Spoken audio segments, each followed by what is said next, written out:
Good evening, good day, good afternoon. Whatever time you get this video, I wanted to bring you joy and hope and possibilities.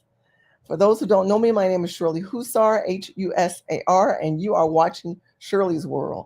Make sure you like, subscribe, and share this video. Share that with different groups and different friends and different family members. Today, we're going to talk about food, water, and shelter. And I picked topics that to me are realistic and topics that are relatable to where we are in this country right now. And the thing that has come on my heart is shelter because rent is high, it's too damn high. And there's a lot of people right now who do not understand the possibility that they could be homeless. And many times I've talked to you guys in the past about how we need to have a conscious mind of an inflated possibility in this country that continues to inflate. Interest rates are still going high. Food is still going high. I mean, these are all negative things that we all know that exist, right? But I want to tell you today, I want you to stay here. You got to listen. I want you to follow this video and I want you to take some serious notes. I want us to have a conversation about, and if anybody wants to join me, let's have a conversation about rent because some people can't afford to buy a house, but they are renting. So I will show you what's going on in the country. And at the end of this video, I will give you a solution. Shout out to Michelle, who, as you can see, who's I'm with the picture with. She has now gone home to be with the Lord. She was a good friend. I loved her. And for those who don't know, you know of her, she was a hero for Star Trek. She was one of the first African-American women in television, in film, that represented a united nation of our own people in there. And she has an amazing story. So make sure you check her out when you can and look up her story. Okay, let's talk about rent. Shelter is an all-time high. Rents are at an all-time high. You might be renting and watching this video and saying, I need to get out of this rent. You might own something and realize you're in a state that is not going to move you forward. Well, let's start from the beginning when people were talking about how rent was too damn high. I'm going to show you a couple of videos and I'm going to break in between. And I thought we'd start off with a funny one because I thought this video was always funny. And let's hear what this brother has to say. Y'all remember Jimmy? Let's talk about Jimmy. Go ahead, Jimmy. It's too damn high. What do y'all want me? You expect me to get up here and lie like everybody else? I'm Jimmy McMillan. People know me from the rent is too damn high part. Rent is too damn high. So in 2010, I said, this is my opportunity. I ran for governor of the state of New York. I represent the rent is too damn high party. Rent is too damn high. Now look, he created his own political party and called it Rent Too Damn High Party. Let's keep going. Because when I walked out on stage, people started laughing because I had on some karate sneakers. As a karate expert, I will not talk about anyone up here. I had a suit I bought from Sam for $99. My beard shaped in a way to get the attention. I had made a tie. I had a bounty towel in my pocket. The topic of gay marriage. Do you support it? Yes or no? If you want to marry a shoe, I'll marry you. Well, everybody was laughing until I opened my mouth. People are working 8 hours a day and 40 hours a week for some third job. Once again, why? You said it, the rent is too damn high. Thank you, Mr. McMillan. The cameras went crazy, the cameras started flicking. I was like, whoa, what happened here? And from there, everything is history. Rent is too damn high because of the court system. The landlord's attorney you meet in court are the same attorney who appointed the judge to the bench that you have to see and talk about. So they use these attorneys through the court and to help the landlords keep you out of these apartments. That's why the rent is going up, because they know you don't have the money. People start making memes about me, but I didn't know this was going on until now when I'm turning the channel. Look at that. You know how much a one-bedroom apartment costs in Manhattan? $77,000 a month. Dang, where'd that come from? Saturday Night Live did that skit with King and Thomas. I said, time to go to the bank. Time to open up an account. Climb aboard the Jimmy McMillan Express. You can grab on here or here, because it's going to be a wild ride. When people come up to me, they will react, that's him. Can I have a picture with you? Can I have your autograph? But when Saturday Night Live endorsed it, I said, well, there's nothing for me to say that because this is what I wanted.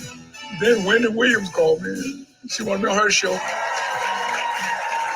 Now, in the streets, people call Jimmy Papa Smurf. If you take a look, you'll see a similarity. There you go. I wasn't playing games. Rent is too damn high.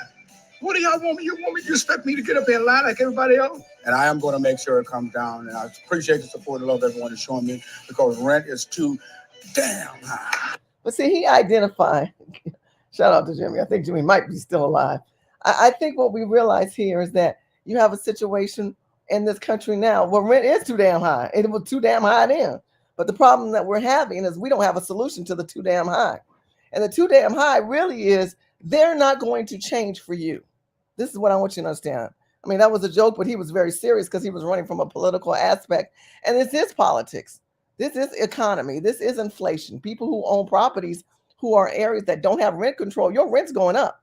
But you got to have a plan of action. So the seriousness of this rent thing ain't no joke. I want to do a video and I want to show you another video. This is out of New York. Now, New York's rents are crazy. And I'm from Cali. I've never seen rents like this. But New York rents are crazy. And I want you guys to be able to see the real truth of where a lot of people are dealing in this country. Let's watch the New York aspect of rent and go from there. What we're paying right now. We never expected that much of a hike. I mean, that was just a real shock to us. This apartment is not worth $3,500. There is nothing worth $3,500 in New York City. Rents in New York City are at an all-time high. In June 2022, citywide median asking rent reached $3,500. That's about a 35% increase from 2021. The median asking rent is $4,100 in Manhattan, $3,200 in Brooklyn, and $2,600 in Queens. Half the renters in New York City spend more than 30% of their income on rent, and a third of renters spend more than 50%. Can you believe that? 30 to 50% up of your paycheck. That means whatever you're making, this video is deep, by the way, whatever you're making, they're going to get half of your check. So we got to find a solution, people. We're going to talk about that at the end of this video as we go through it. But I want you to understand there are friends and family members that you may know who are in this situation and we're not having conversation. We're too busy distracted by rappers who are in the nigga neighborhood and got their ass shot. We're too distracted by, okay, the queen is dead. We're too distracted on, okay, rent is high on this part, but it ain't me. It ain't me. Stop saying it ain't you and start trying to be a solution solver. Be a person that has a vision and an ideology that can help somebody else. Because it ain't just about you, it's about our people. As you can see, we know the homelessness issue. I've done numerous videos on that. But how do people become homeless? How do normal, good people in the right mind become homeless? Well, this video is going to tell you why. My mom called me the other day and she's like, "You're 31, you should own property." And I literally said, "With what money?" Because it all goes to my rent. In 2021, New York City surpassed San Francisco as the most expensive city in the US to rent a one-bedroom apartment. With the city entering the most competitive rental market in a decade, affordable housing is increasingly hard to find. I'm going to filter for 2 bedrooms, which is what I'm living in right now, for $2,250, which is what I'm paying right now in my current neighborhood. And there's nothing, literally no matches. Some renters who got pandemic discounts are seeing their rent increase by at least 30%. For market rate apartments, rent increases aren't regulated, meaning landlords can charge as much as they think they can get on the open market. My name is Casey Cleary. I'm 39 years old, and my rent went up $700. My name is Thelma Rose Anon. I'm 32, and my rent increased $1,100. My name is Ernestine Sue. I'm 23 years old, and my rent increased by $2,100 a month. So what's causing these unprecedented rent hikes? And is there an end in sight? Oh, hold on. Okay, I want to pause this for a second as my computer went to the wrong screen. I find it interesting, don't you? I mean, this is a lot to absorb. I just got to backtrack this one more time. Hold on. Thelma Rose Anon. I'm 32, and my rent increased $1,100. $1,100. Her rent increased 45%. Now we're looking at the statistics on the numbers of the rents in the news and in articles, and we're not hearing these kind of hikes. But this is what this girl just had, an increase of 45%. Can any of y'all afford, even if you own your own home, a 45% increase? Crazy. $100. My name is Ernestine Sue. I'm 23 years old, and my rent increased by $2,100 a month. $2,100. Her rent increased by $95. By the way, she has a roommate. So what's causing these unprecedented rent hikes? And is there an end in sight?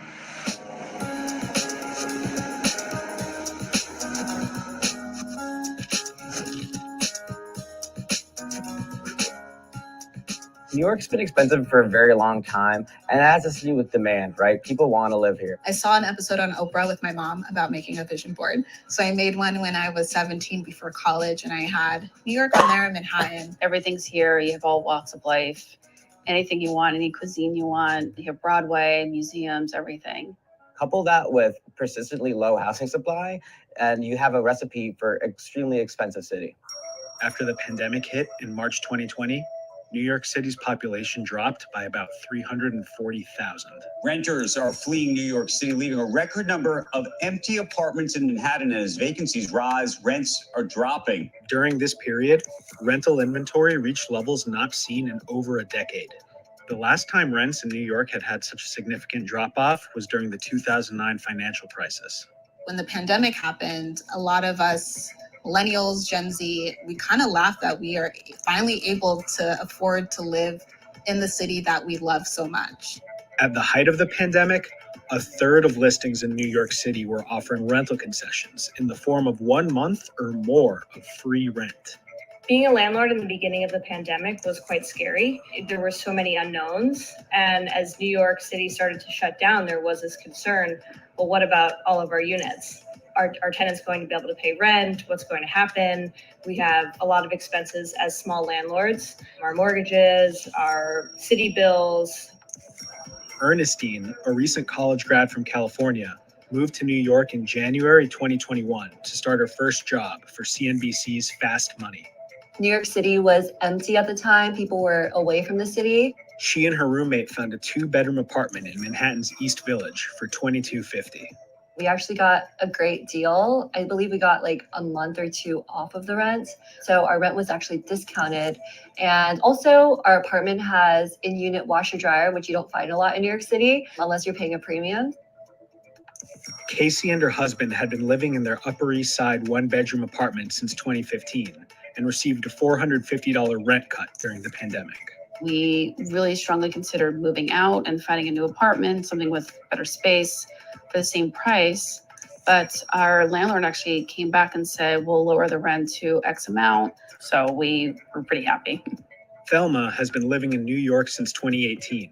In 2020, she reached a personal milestone and got her own 1-bedroom apartment. So I found this apartment on Street Easy for $1882, and it was a 1-bedroom, and I thought that was an incredible price because you can never find that in New York. So I'm gonna stop real quick. Remember, she got this apartment for $1882, 1-bedroom, 1-bath. Now, remember, these people are jumping in these great opportunities because the rent is really low and the pandemic hit. And so many people who were in the pandemic, they could not stand living on top of each other. If you've ever been in New York or any of these high density housing situation, they live very much on top of each other. But people like that work, live, play perspective, right? Where I can just work and live here, and then right below I can go out and eat, I can party, I can go to plays, I can go to theater. But when we're talking about longevity, I'm trying to educate the people. I want y'all to think in a longevity mindset. Food, water, and shelter. This is not shelter. This is the story of the 3 little pigs. And this is the pig that has the straw and the stick. This is the stick house. It's the rent. The straw is Section 8. The stick is renters. And the brick house is the people that own their properties. Because when you are in this position like these people are, they start up in one position. They're excited. I can afford to live here. I can enjoy the city. I can live my life. They're not investing in self. Because investing in self would be, I need to own something. I need to secure a housing. I need to find out if I can buy a house, pay that house off, pay that property off, and then maybe come back to these little luxury leisure things and maybe get a hotel or a condo or one of those things where you timeshare, you buy and you stay a week or two. But to take your life in a fragile frame that we are in this country, and to put yourself in a disposition because you like the lifestyle, this what leads you to homelessness. Let's keep going. Instantly jumped onto it. And then it increased to $2,400 the next year. There's been a lot of times where I had oatmeal for dinner because I needed to pay my rent. And okay, so she went from 18 one year, next year 24. Can you imagine that fear rise up? Because many people don't get that kind of increase in salary. They lucky to get 3% increase in salary. So now her need to her landlord went from 18 to 24, and now she says she eating oatmeal because she wants to live that lifestyle, quote unquote, that you really cannot really enjoy because you can't afford it. There's a point I want you to realize, my brothers and sisters, we all have to have grown conversations. And let mother give you some grown conversation. Talk to yourself. If you're in this situation like this girl or these other people, as we continue to watch this video and kind of do a review on our own personal lives, that you look and you say, this lifestyle is not suitable for me because it's unstable. And that's what you're dealing with, instability, when you go from 18 to 24, now you eating oatmeal to pay your rent. That's crazy. Own 1-bedroom apartment. So I found this apartment on Street Easy for $1882, and it was a 1-bedroom, and I thought that was an incredible price because you can never find that in New York. So I instantly jumped onto it. And then it increased to $2,400 the next year. There's been a lot of times where I had oatmeal for dinner because I needed to pay my rent. And when the pandemic happened and I was able to not only find this place, but afford it because it became affordable, I was so excited. But that looming presence of rent increasing again was always in the back of my head. Okay, so she said looming presence. I'm going to tell you what it was. It was the fear of homelessness. I do not want to be homeless. I don't want anybody watching my videos to be homeless. But if you find yourself in a disposition as this girl has put herself into, not realizing there's no control on the rent, right? So when you have those kind of severe jumps, and you know the next year they're going to jump again, you got to jump another way in your life.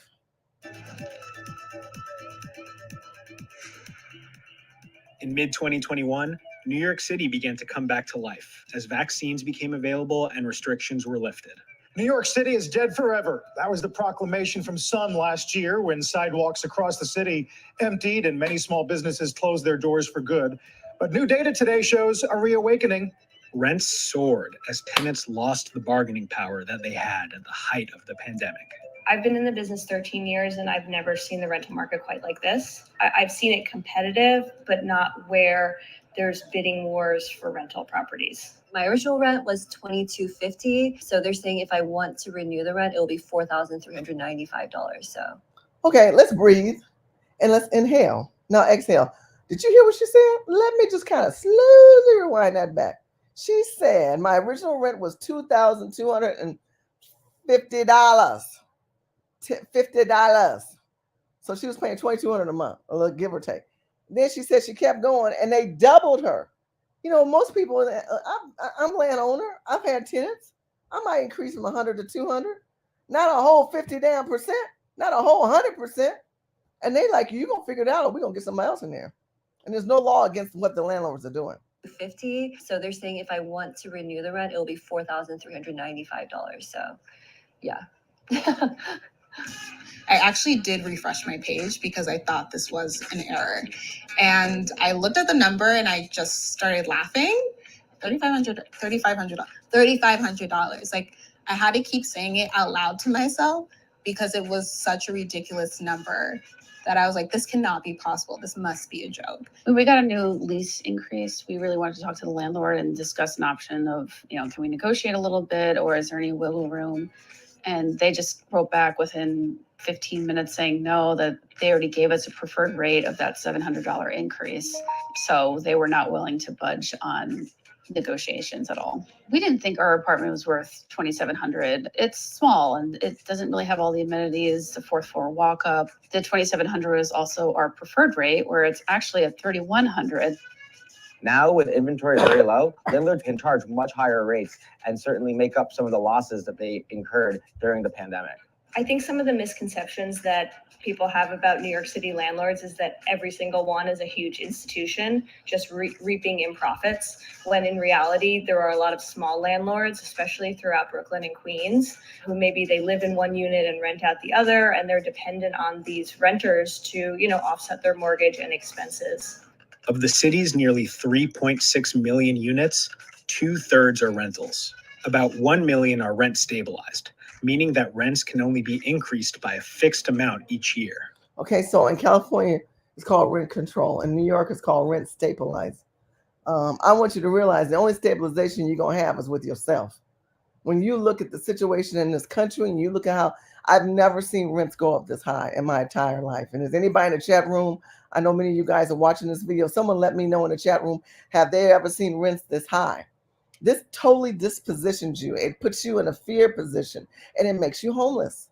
And until you realize it could happen to you, you go, oh, my rent is cool. I'm safe. I got it going on. Again, I've done that Three Little Pig story, and you are that straw pig. And that straw pig would mean you could move down to welfare, or you could be that fourth pig that you don't see, which is straight out homeless. And for these people to have increases to this magnitude, we need to be conscious of how this could affect us as a whole. But even those lucky enough to be living in rent-stabilized units are seeing larger than usual rent increases. In June 2022, the New York City Rent Guidelines Board approved a 3.25% increase on one-year leases and a 5% increase on two-year leases. Well, that's deep, right? You have a 2-year lease. That means that the landlord can increase by 5% and increase by 3%. See, there's always an increase, but does your salary increase like that? Right? Are you getting a 3 to 5% increase in your salary? The people, do they have that? No. At least, let me tell you something she said earlier, which is so true. If you've got a duplex and you lived in one, you could rent the other and it would at least pay for itself. And you would get free rent as a landlord. You can't beat that. A duplex is a better bet if you say, I don't really want to own a house, then you like living in a rent, then might as well do a duplex, have it pay for itself. The highest rent hike in nearly a decade. The fastest growing borough has been Manhattan in terms of prices. Manhattan was also the hardest hit. And now we're seeing prices that are higher than 40% year over year. That would have been something I thought was a typo years ago, but is now a sad reality for people living in Manhattan and trying to cope. If I'm already checking off the boxes of what makes a great tenant, I have a full-time job, I make over 6 figures, I'm single, quiet, and I can't even afford to live here, who is the housing market for? So right when we received the lease renewal in the mail, we just knew immediately we're not going to do this. We actually found a great one that we liked. It was over in Kew Gardens in Queens. We started to put an application in, and later that day, I was laid off from my position and my role. And anybody that knows New York City, you need proof of employment, an offer letter, pay stubs, and at that point, I didn't have any of that. Okay, so breathe. These numbers kind of blow my mind. So I really need some conversation in the chat room to help me understand this. This part gets a little deeper on how you qualify for rent in New York. It's ridiculous. Okay, here we go. Casey and her husband left their Upper East Side apartment and moved into an Airbnb in the Bronx. We thought that was the best choice for us because it allowed for a lot of flexibility. They do offer short-term leases, which was really nice. It was almost like a sublet. We said no to $700. And, we did think about that, but I think in retrospect, I would have done a little bit more research and looked for different apartments and just had a little bit more effort into making a decision before we actually just said no to our landlord. We realized that after it was all said and done, the Airbnb itself really cost just about as much as the rent increase would have been at that $2,700. As I apartment hunt, I grow frustrated because I see very blatantly the benefits of what boroughs have and what other boroughs don't. Like, what do I give up? Do I give up having access to be able to get food easily, or do I give up being able to walk to a doctor? Do I give up my safety because some neighborhoods are safer than others? For a whole week, I was just breaking down, looking at the prices. One night, I literally called my mom and I was like, Mom, I feel like a failure. I can't even afford living in the city. We've already put in one deposit, so ideally we don't go past another one. Is the agent here yet? Could you picture a full bed in here with your desk? Yeah, I feel like these people places is toe up. This is a 2-bedroom, 1-bath house in New York, a potential a rental for $4,400, and they didn't even clean up. And they didn't care if they cleaned up because they know they can get it. They know they can get it. And these people are still gonna look at them. Gosh. really my desk would fit here, and then I could have a full bed, but then I need something for my closet. I love it, but I don't know if I can afford it, honestly. So my roommate and I saw 3 or 4 apartments before finding the one that we have now, that we just got approved for. And that process was insane. We actually applied to apartments that we didn't even know if we wanted to live in, just for backup, for safety, because it was just so competitive. There is even an apartment where we had to put in a $1,000 deposit just for our application to be considered. You know, as a real estate agent throughout, you know, Manhattan, Brooklyn, and Queens, we're seeing that apartments are on the market for less than a week, and they would be rented at the first showing or first open house. The fastest listing that I had rented was in Bed-Stuy, and it had a backyard. It was a 2-bedroom rental with a backyard. We had previously rented it for $2,700. We put it on the market for $3,000, and we had close to 75 people at the first open house, and it rented that day, and I think it rented for $3,600. Another challenge for New Yorkers is the requirement that they earn 40 times the rent when applying for an apartment. Woo, woo, woo, woo. I gotta breathe. Now, when they said that, I just thought, come on now. You got to qualify 40 times the rent. Let's do the math on that. 40 times the rent on top of you renting in the back of somebody's property, $3,600 a month. Y'all need to get out of these cities that are just raping you. You are now in a position, you feel a little stable, you got some money in the bank. I want to encourage you to get out and find a way to own your own, because this stick house living, it ain't the way to go. 40 times. With the median asking rent in Manhattan around $4,000, Okay. that means the minimum income to qualify for an apartment at that price is $160,000. Did you all get that? I know it goes pretty fast. That's why I stopped it. Let's do it again. With the median asking rent in Manhattan around $4,000. Okay, so the median income is saying, okay, your average is $4,000. These people in these little windows, mirrors, windows you're looking at, is $4,000. So they have to qualify 40 times that. That means the minimum income to qualify for an apartment at that price is $160,000. So you need $160,000 you have to make as a minimum. Remember, not high. The minimum is 680, is 160,000. And my question, is that worth it? Is that worth it? Because you got to figure out what 4 times 10 is 40 times $4,800 a month. I mean, a year. 4,800 times a year, that's almost 50,000. So in 2 years, that's 100,000. In 4 years, that's 400,000. And that's not even, that doesn't help you. I want to see you want more, do more, but not be ripped off like this. The median household income in New York City is $67,000. Okay, so it's $67,000. So how am I supposed to be able to get this apartment for $4,000? I only make 67, and I'm supposed to qualify by 10%, by 40%. You do the math. If an applicant doesn't meet this requirement, they need to find a guarantor who makes at least 80 times the rent to co-sign their lease. Okay, so if you don't qualify for the 40, which you saw was 160, you got to get a co-signer to get you up to at least, and the co-signer has to be able to do 80 times, which is 100 and, oh my God, you know what the math is, 6, what's that, 220, I think, if I'm doing my math correctly, that 1,000 a year. You and another person got at least make 300,000 to 400,000 to co-sign and help you qualify for an apartment. All this is buffoonery. Get your ass out of these metropolitan cities with these high demographics that are raping you. Do not be non-conscious of what is going on in this country with inflation, with food, with water, with gas. Don't fool yourself by you trying to impress somebody by saying, oh, look at all the stuff I got, when you in a stick house instead of a brick house. So my roommate and I toured this apartment. It was $4,800 for 2 bedrooms and 1 bathroom in downtown Brooklyn. And it had everything that we wanted, but we didn't meet the criteria of making 40 times the rent in our income.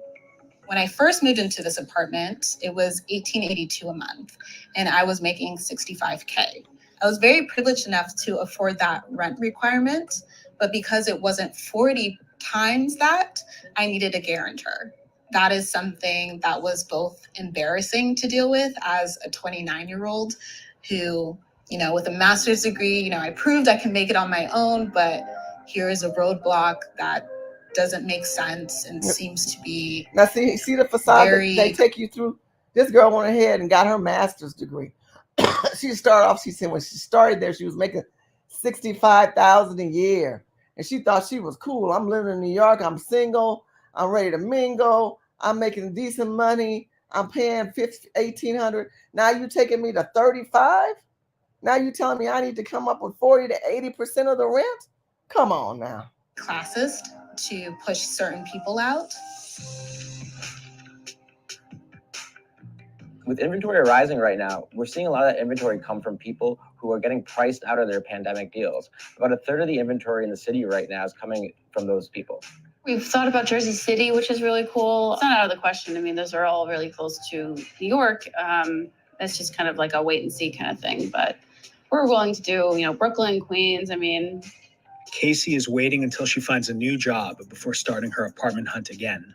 there's so many remote opportunities now. Who knows where I'll end up? It could be in New York. I could be in Boston or Philadelphia. But I'm really open to anything. So, and here's my resume. Just kidding. Thelma's lease ends in September 2022. She won't be renewing. I remember the beginning of the pandemic, how scary that was. And if you were here, it was very empty and scary. So to see New York come alive again has been incredible. And then to not even be able to continue to experience that joy simply because I can't afford to live here it's ridiculous. Because I'm like, okay, then what's next? It is looking more like I'm going to put my stuff in storage and go to Europe and work remotely there and hope that housing calms down in New York. Thelma ended up buying a one-way ticket to London. Hopefully I can come back once the market has cooled down a little bit and I can find a spot or... Now, we just saw the rates right at the beginning of this video. For those who just chimed in, thank you so much. Make sure you like and share and subscribe. Share this video on your different platforms. Today, we're talking about food, water, and shelter. You just saw that pendulum did not go down. I don't know, it'll cool off. That's not cooling off either. I'm going to tell you what's happening in this country at the end of this video, and we're going to have a deep discussion on that. 40, 80 times the rent. She's moving to London. She's moving to London because she can be remote, and she realized, I'm going to go live there and give that a shot. But she's not talking about ownership. She's not talking investment. Well, I've told y'all, you need to get to the South. You need to get to the Midwest. You need to get away from the West Coast and the East Coast. All need to come into the center. You need to find your own people and your own kindred spirits of people who have great expectations in life and want to grow and do things in life. But if you're not around those kind of people and you're in a stress hostel, I call this hostile, because you don't know anytime your landlord knocks on your door and say, you know what, we're going to increase your rent by 40, 90, 100%, 30%. It's crazy. And even if you're on a fixed rate, they already said that they're increasing 3 to 5%. So there's no win-win for you unless you make the win and make the conscious decision to do better. I don't know, maybe I'll officially become a London girl. Who knows?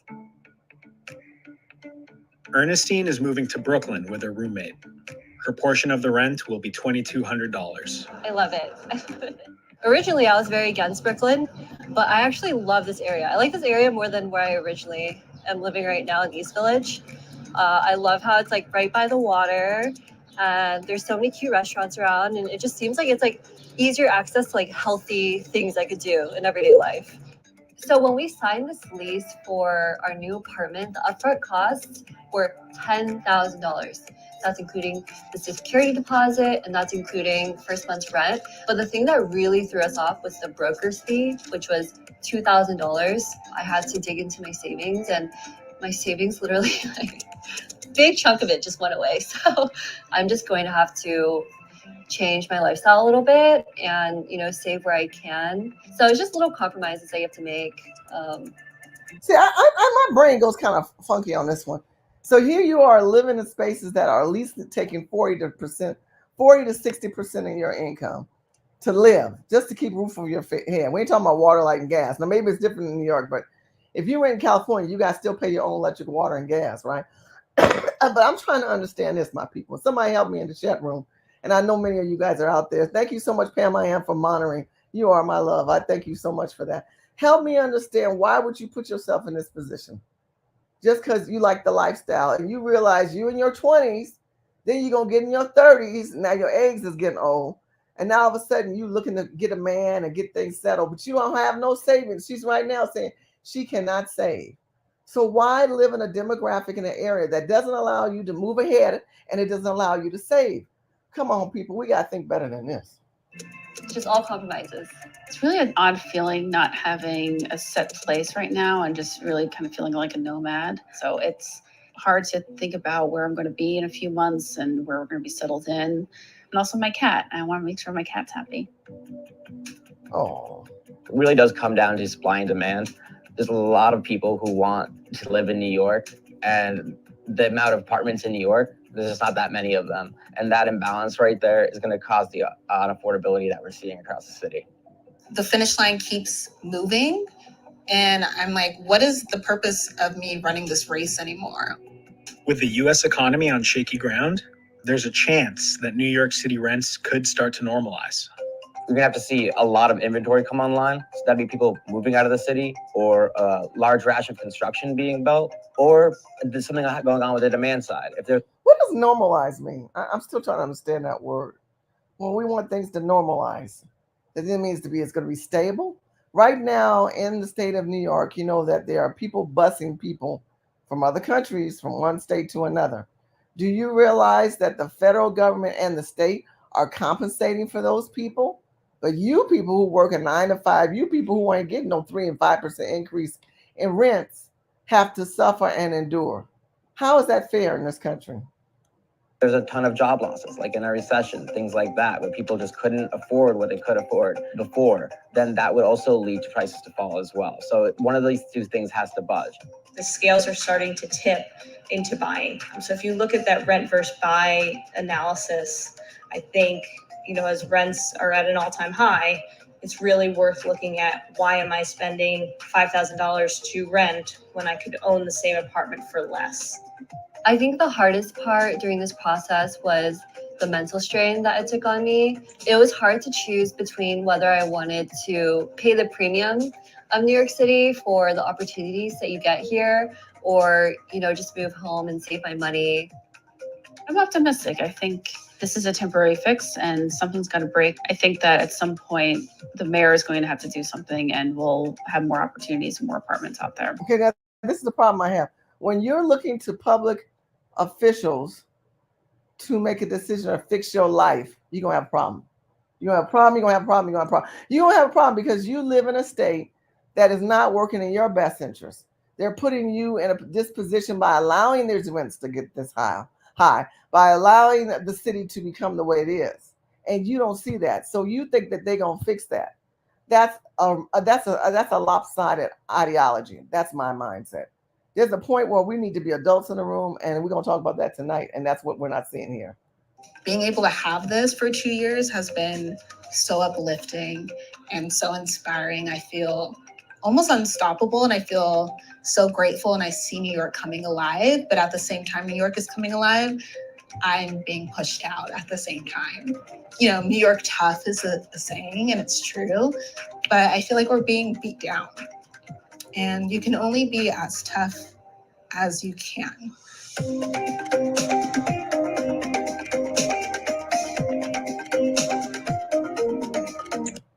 Shout out for CNBC for putting a great documentary out like that.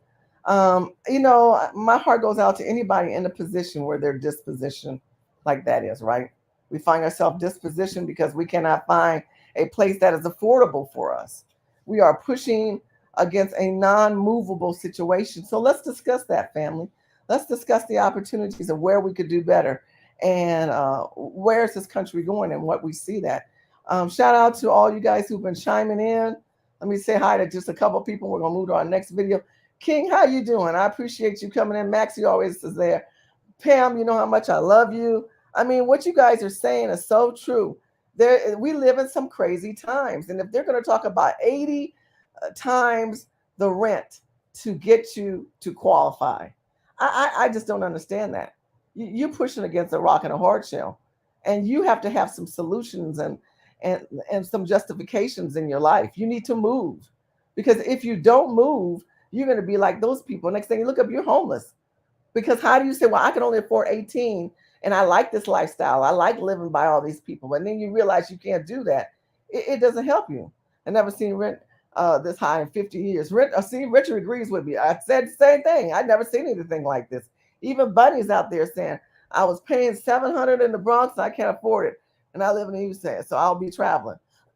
Yeah, but the good part is at least you woke up to that, Bunny. The bad part to me is there's no, what do you come back to? You can't afford the Bronx. I don't want y'all spending money on traveling. I really want you to own something. I don't care if you live in Mississippi, if you live in Ohio. They got properties right now for still under 100,000. They got properties in Texas that are under 200,000, 100,000. I've told y'all that. But I don't like the fact that it's not moving you guys forward. And the fact that we listen to this and we see things that are going on, it just doesn't add any value. The mid-90s, a lot of Black folks started to move into Hawthorne and Gardena and Torrance. Well, there's no other place to move into now, right? And LA is just a mess. No matter where you live in LA, it's expensive. But do you own anything? What is the purpose of renting if you don't own anything? You don't have a stability. We can mention Riverside, Monrovia, Valencia, Palmdale, Lancaster. The further you get away from the city, it's just the fact that there's no plan of action. I want you to have a plan of action. And if you don't have a plan of action, you're going to miss it. Inflation is real in this country. The numbers are real. You got an interesting administration. You got an interesting president who tries to blame it on anybody else. But we didn't have this under Trump, but we got this under this man. We got high gas under this man.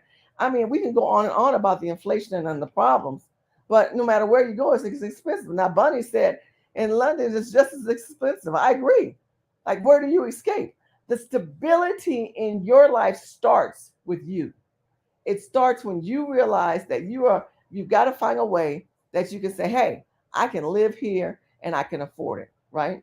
I can afford it. Let me show you what's going on in another video I found very interesting. This is in Washington, D.C. Now, right now in D.C., in Washington, I think it's Washington State. I can't remember which one of this is. Let's see what this video. I want you guys to tell me your thought. This man is a mobile home modular. He's not even in an apartment, okay? That's the deep part with these people. We're in dire straits. We don't know where we're going to go. We have no savings. For the past 3 years, Jason Zellman and his family have been living in this modified trailer in Amboy, Washington. Through COVID and everything, we've paid our rent. We've always paid our rent. Their landlord just raised their rent from $800 a month to $2,000. That's a 150% increase. That's ridiculous. And if this place is beautiful view and everything, but it's a 2-bedroom, 1-bath modified trailer. It's sickening. I have a knot in my stomach all the time. Zellman and his partner Lucy Hanning both lost their jobs during the pandemic. Now moving boxes fill their living room. This is our life all packed up. Each day spent in fear of being evicted. If we hear a car come up the driveway, we're like, who is that? Is that them? It's so crazy. Since they can't pay the increased rent and can't find an apartment in their budget. It's a way to force us out because they know that we can't afford it. In March, the landlord sent them this notice saying rent will increase to $2,000 a month starting June 1st, along with other warnings, including this 14-day notice to pay rent or vacate and reasonable payment agreements, which the tenants say they followed. KGW reached out to the landlord's attorney for comment, but did not hear back. For the first time in my life, I'm 49. I feel completely helpless. But Zellman isn't alone.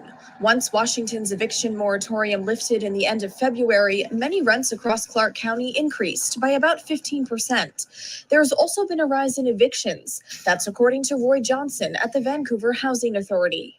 So here's a situation where you have people who are in mobile home modular homes, right? And they just really cannot afford to continue to live like this.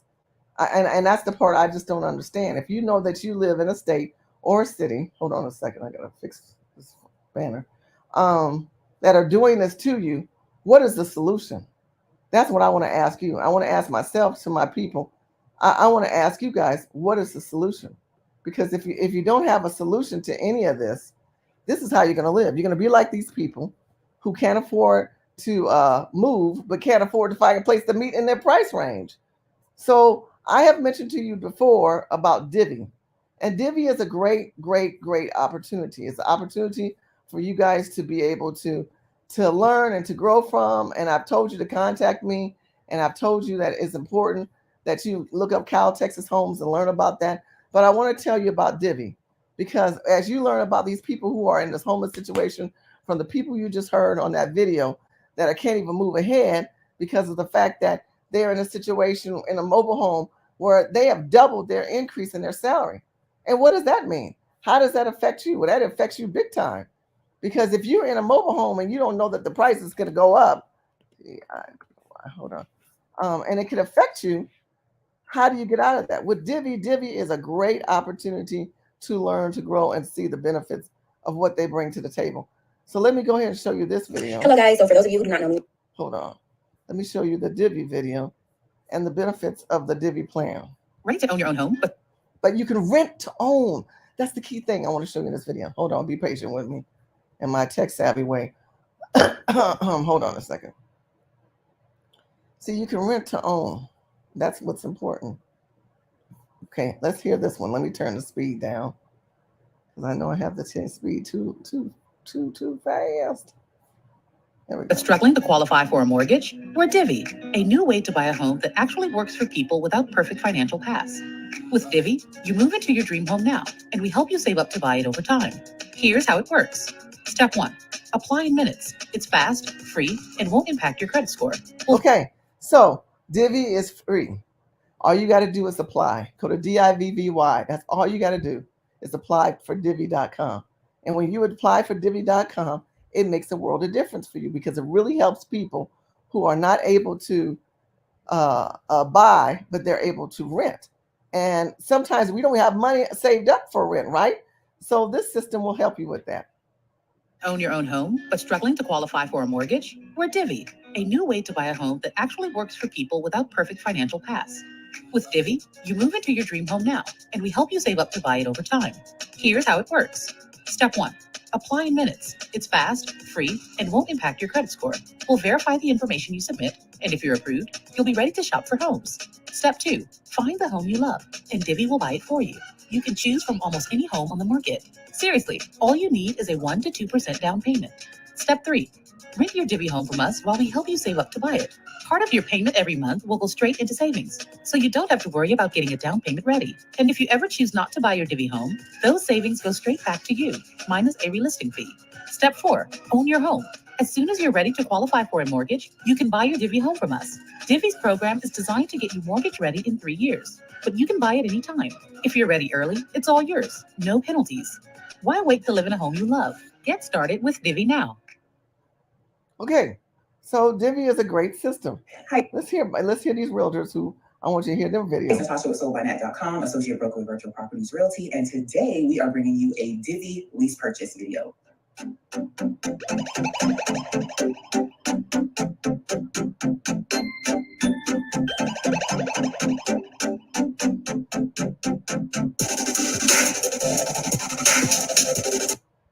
In the comment box below if you have general questions about the program.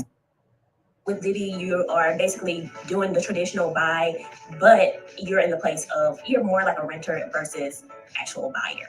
Divvy will buy the property for you, and then you rent back from them until you're able to purchase it. So how long will Divvy give you to buy one?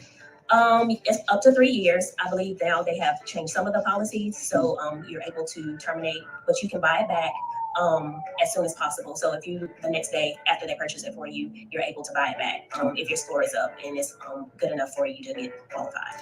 That's really good, because I have people asking, do I have to wait full year to buy? I'm like, no, you can buy it as soon as possible. The other thing is, I know with home partners, I'm like, it's more advantageous for you to buy it sooner rather than later. Is it the same way with Divvy? Like, is it better to buy it year? Does the price go up as the years go on? Yeah, it does. So what they do is they'll set early buyback price as well as buyback price for when, if you go beyond that certain point. I believe it's 18 months. So within the first 18 months, if you buy the house back, they'll have a lower price for you, and then it'll go up afterwards. So yeah, it's best to go ahead and get it bought, buy back after.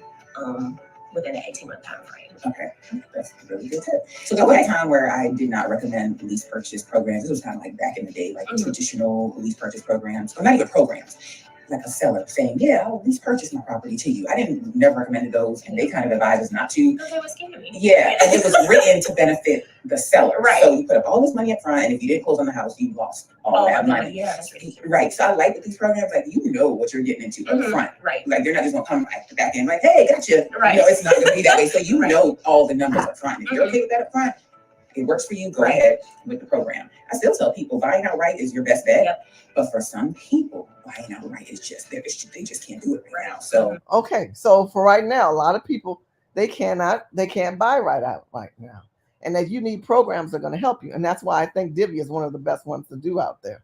One thing that Divvy does do is that they sit down, they break down a consultation with you. Now, what if you have problems with your interest rate? No, not rate. What if you have problems with your credit? I'm gonna help you out with that. This is what I want you to do. Write this down. Now, you guys hear them talk about it all the time, but I'm gonna tell you, the where you should go is right here. Hold on. I gotta get it put on my screen, and then I'll bring it to you. I don't want to put my own personal thing up, but let me see if I can find a video on. What I want you to do is go to Experian. Experian is definitely the way to go to help you get your credit resolved. It starts off, I think it's $29 or $19 to sign up. And then you need to be able to look at your finances and see where you are and to realize, okay, these are the issues I'm having right now, and I need to get them fixed. How do I fix myself? That's what you have to say to yourself, because nobody's going to love you but you, right? Unless you get yourself together, ain't nobody going to love you. Ain't nobody going to help you get to the next level. Ain't nobody going to tell you ways to get going. I'm telling you ways to get going. I'm telling you ways to get your credit right, so that by that time you get your credit right, then the next thing you can do, then you can qualify and you can afford a rent. It'll tell you ways to boost your rent. It'll help you. Let's look at I want you to look at this video that has to do with Experian and talk about the opportunities of how we fix our credit. Then we go to Divvy. Then we get it taken care of. So here we go.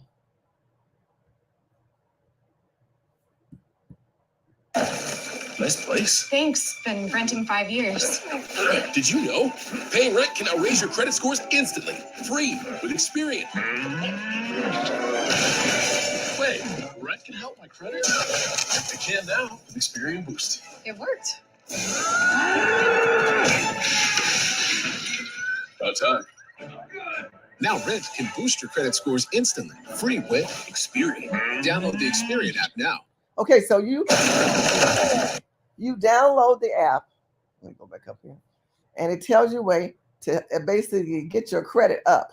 And this is Experience. This is the different ways that they talk about financially improving yourself. This is all free.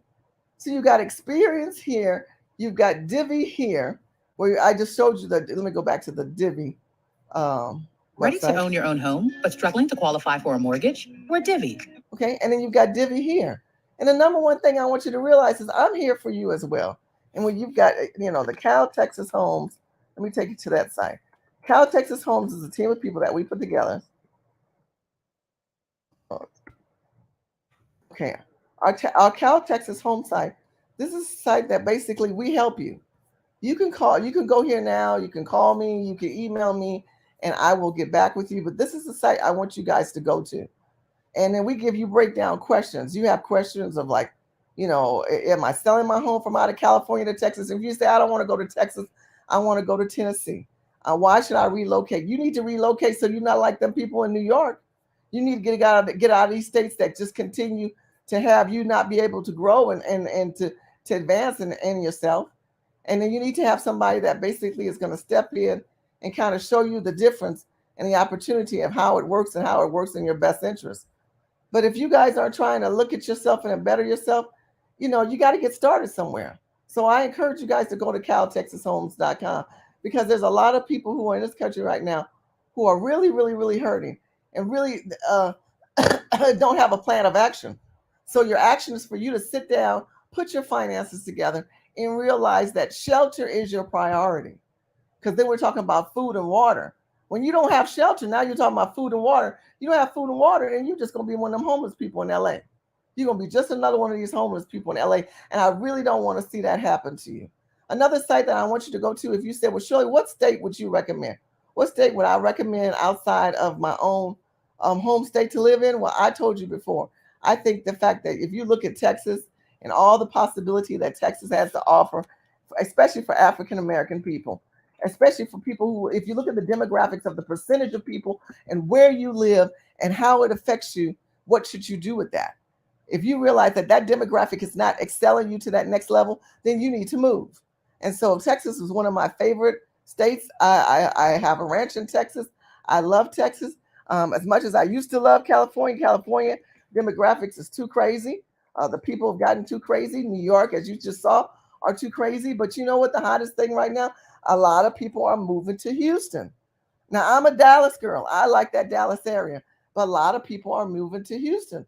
But a lot of Black people also are in areas where they want to be around people who are wealthy, who are taking them to the next level. If you live in a community and you don't see that type of support, of emotional support, psychological support to get you out of that mind frame, you need to move. You need to get better quality people around you. And that does affect your surroundings, the surroundings that you choose to be around. And if you want a better surrounding, then you got to change some things. Let me show you this video.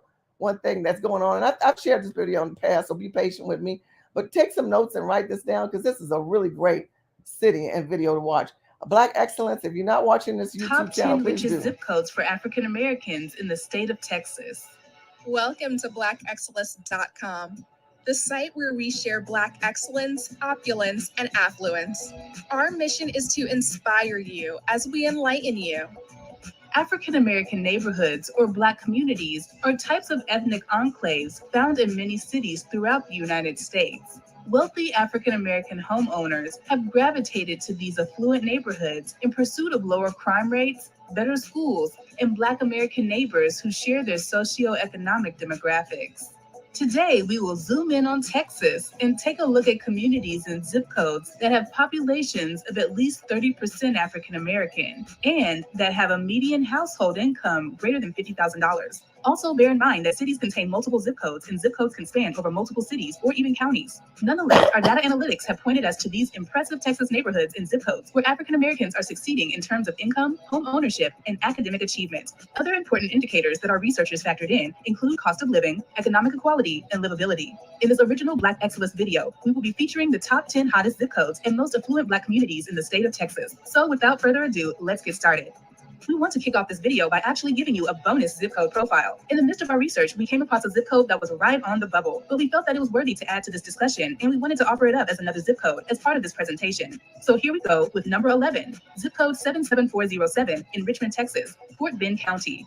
Richmond is the county seat of Fort Bend County and is located within the Houston, the Woodlands, Sugar Land metropolitan area. Richmond is home to some of the most successful and established master plan communities in the Houston region. What makes Richmond such an attractive city is that despite its upward climbing growth, the city has maintained much of its history and historical sites for all to enjoy. Zip code 77407 in Richmond has an African American population of almost 15,000, representing 29% of the zip code's total population. Well, Code so 77396 in you have Humble Houston has an is African your American next one. population of almost 21,000, which represents 36% of the zip code's total population. It is home to some of the best schools in the area, a large mall, state-of-the-art hospital facilities, and its very own civic center and covered civic arena, attractive for the lush. The next one. Zip code 75181 in Mesquite has an African American population of almost 10,000, which represents 34% of the zip code's total population. It is quintessential Texas. If you're into the cowboy, The next Fort one. Worth has historically been a center of the Longhorn cattle trade, as it still embraces its Western heritage and traditional architecture and design. Zip code 76123 in Fort Worth has an African American population of almost 12,000, which represents 34% of the zip. The next one.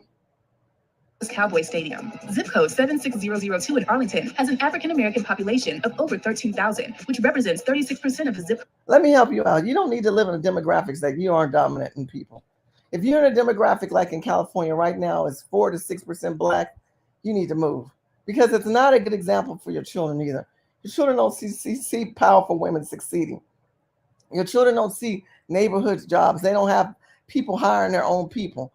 I think that if you're Black, white, or whatever culture that you are, and you watch my videos, try to bring your children around successful people of your culture and of your diaspora. Because if you don't, it's just not a good example. Again, I'm going to fast forward through a lot of this. Number 6 is Houston. which represents 50% of the zip code's total population. It has access to Houston's wide array of arts and cultural institutions, cultural festivals and parades, 4 major league sports teams, and over 10,000 restaurants and dining establishments of trees, but it also has access to 3 interstates and the Lancaster Regional Airport. Zip code 75146 in Lancaster has an African American population of almost 14,000, which represents 72% of the zip code's total population. Residents enjoy a small town atmosphere and offers a slew of recreational opportunities. Zip code 75104 has a niche.com. Cedar Hills is a beautiful part of Texas. I really love that. I don't live in Cedar Hills, but it's a beautiful part of Texas. And it's got a population of 49,000. That's pretty good. And a black population of 54%. And I'm telling you, they've got a water riverbank area. It's so wonderful to see our people own something. And so many times we're discouraged or we think it's all about entertainments and entertainers, and it's not. It really isn't. Costs, boasts of quality school districts, hosts a plethora American population of almost 16,000, which represents 62% of the zip code's total population. The neighbors are friendly and citizens are very proactive in community involvement. Crime is very low and the neighborhoods are quiet and peaceful. Recreational centers, nice restaurants, shopping centers, and friendly neighborhoods. This community is ideal. And number 7,000, which represents 88% of the zip code's total population. It is a small community that has a wonderful collection of neighborhoods that provides a high quality of living for individuals and families wanting suburban living, but remain within reach of the big city. The area features a vast park and open space system, highlighted by a popular Roy Orr Trail. The neighborhood also has a thriving cultural arts program with multiple activities and entertainment for residents of all ages. Zip code 75115 has a niche.com rating of a B due to its great diversity, health and fitness, and job opportunities. When you have a chance, I want you guys to watch more of those Black Excellent videos. I'm gonna fast forward because I want to be able to show you a couple other things. But that's one of the key things that you want to realize is that where you live at and how it affects your community and how the choices that you do is the world of difference. I'm gonna check out what some of y'all are saying. I don't understand. You see, you don't understand attractions for New York. You know, a lot of people like living that kind of lifestyle. That makes sense.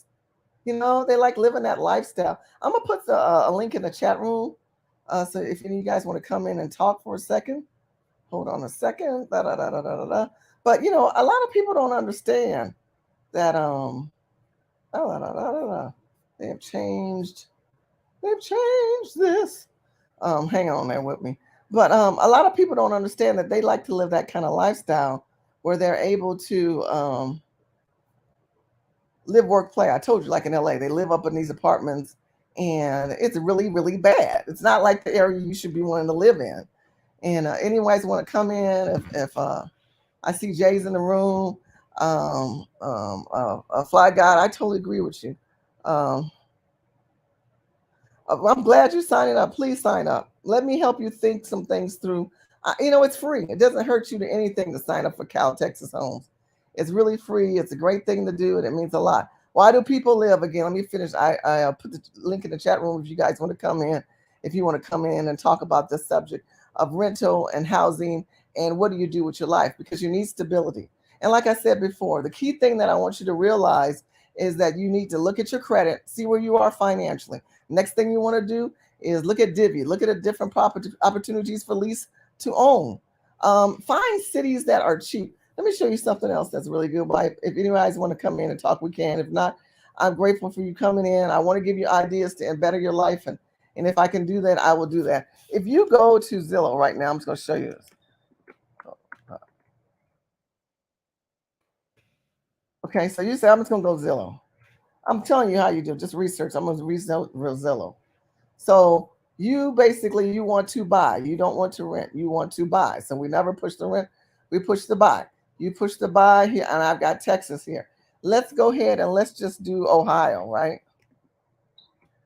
And a lot of people in Ohio are looking for places to rent. I want you to see some of these properties in Ohio, okay? I want you to see that there's properties that are in the 200s. Here's a house that's $200,000 in San Antonio. I'm got me in Texas. I'm like, where is well, that's Texas. Let's go over here. You've got people that basically, I don't know what they're talking about, $1. This is a trick and bait to get you in. That's what that one is. Let's find another one. That one's 200. You know what? Hold on. And you know what you can do for sale prices? Let's look at 0 to, I don't know, 0 to, let's say, 300. This is all y'all got to just take your time and love yourself and figure out where you should live in your freaking life, because these prices are cray cray. Okay, now here's Houston. Let's go back to Texas, since where this thing has got me in Texas. Here's a house in Houston for 105. Now you know it's going to be a little work, or maybe it's not. Oh wow, this is pretty decent. This is 105, people.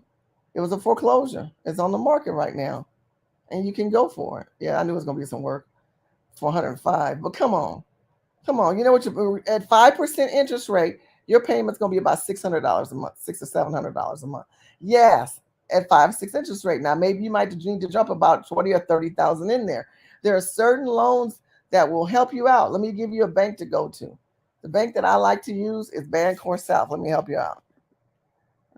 This is the bank that if you're in the South, I want you to write this one down. I want you to write down this bank right here. They are giving money to African American people.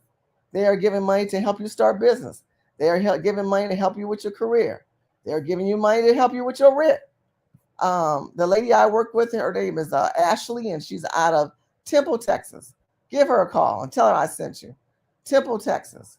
Going back to, and so again, you first got to get yourself qualified. But before you qualify, you got to see if your credit is good, if your credit is decent enough, and then maybe you can go ahead and you can do a divvy. You sign up with divvy, and then you can say, okay, I'll do divvy. But before you do divvy, of course, you want to come to me and let me help you. And that's with the Cal Texas Homes. But I think that you need to take your time and just kind of go and play with this, like, right? See how I'm playing, and you find properties that make sense for you. You know, here's another one in Houston. It's a condo. It's $118,000, 1 bedroom, 1 bath. That girl was paying how much a month? Like almost $3,000 in New York. And here she can have a condo. And then she says she can live remote wise. This looks really nice. Look at this condo. It's $118,000 and it's in Houston. Okay, and that's right now. This is 2022. Square footage is 1,000 square feet, so you ain't talking about a big mansion, right? But what's your payment's gonna be, Shirley? Well, I'm gonna tell you, your payment's gonna be about $500 to $600, depending on what your interest rates are. Your rates determine your price. That's why when I was pushing before harder, when we were at 2 to 3%, that was great. But now we're at 5 to 6% and rising. So if there's a way that you can able to come in there and make it more affordable for yourself, then do that. Take yourself and just take your time. I appreciate Texas. Now this one's more of a modular home. It's not a house, but it's got a lot of space. It's a luxury living. It's beautiful. It's been on the market 40 days. It's got 15,000 views, and people are saying they must like this property. Let's look at it a little bit. It's 170,000. Look at that. Really nice. Clean neighborhood. This is a modular home. Ain't nothing wrong with no modular home. Then people who were living in Washington State were getting kicked out of a modular home. So they could be owning one and paying the same amount of rent. This don't make no sense that you guys are paying the rent that you are living in that stick house when you have an opportunity to be a homeowner. And that's what I want you to do. I want you to own homes. I want you to think big. And if anything that you could do, you could also, I've got somebody in the room. Come on in. How you doing? Can you hear me? Yeah, okay. Hold on a second. One second. Let me pause some. I just now noticed the opening. Hold on. Pause this. All right. Hello, Shirley. How you doing? Thank you for coming on. Yes, I came. Yes. Tell me what your thoughts are. Am I on the No, right man, I'm back and forth on some things. I was watching some things about the situation we find ourselves in, dire needs. As you know, inflation and things going up, this is always orchestrated. I've been monitoring certain things for some time now. And then, books talk about this, Shirley, because you probably might be well read a lot of things historically. That I've come to the conclusion this Western world we live in, no matter the politics, it's going to keep going up. It's not going to stagnate. I don't see it happening now. I think things are going to keep going rise. And another thing people should be doing proactive, if they got the resource and the money, they should try to own as much as possible. There's no way around now. one time we could probably play around with it and say it was not important to its focus. But in this 21st century, and especially the first generation of the 21st century, it's things not certain now. As you know, I remember I was listening to other brothers talking about how they take more money from the Fed and it's keep increasing the national debt. So things are constantly going to keep going up. You get me? And not just in America, but outside America, they say Europe is just as bad too with the inflation too. But they're cousins with each other. So anything they do over here, it's obviously going to do on the other side. Exactly. So that girl moving to London didn't make no difference. And really, you showing that it just proved evident. That just proved the point. It just proved it. So, like I said, and I always heard rumors that Black people should be going back to the Midwest and southern areas anyway. But a lot of Black people don't want to because they like the comfortable life of the West Coast and the East Coast. Yeah, but does that make any sense to live a lifestyle that you can't maintain? Like the reality is going to kick in, and you can easily be homeless, or you find yourself really dispositioned in your lifestyle. But that's where most people gonna have to get a sense of reality. They might have to be homeless, possibly.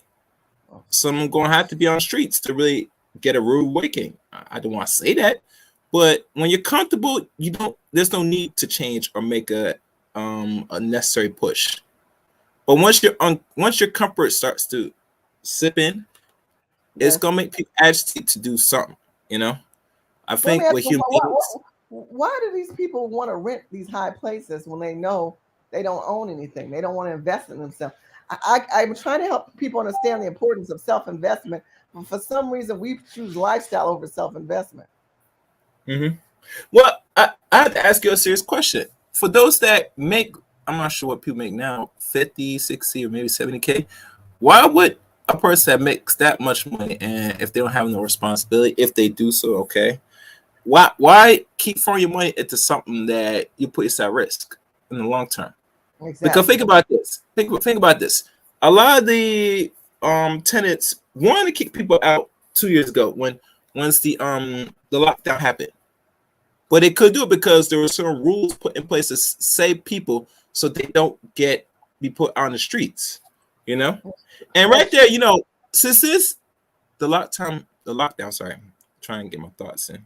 Since the lockdown happened, you think that will make some people dependent on their financial situation or wherever they are, if they're still working or they've been keeping steady employment, they should start venturing to try to save some little money, small, to just in case, say, if they do kick you out, then you might have to go back to the southern areas. Okay. I mean, this is just me, but like I said, most people, like I said before, and I say it again, it's comfort why people don't take proactive actions. But is it because they don't know how to take proactive actions, or because no one has ever given them direction? That's what I want to know. Personally, I think it's both, in my opinion, how I look at it. Because let's be honest, when we indulge in the internet, are we really looking at things of any opportunity or things to really find other avenues just in case? Answer is no. I mean, I do content just like you, or you probably do more bigger things anyway. And I see the information that's flowing out here.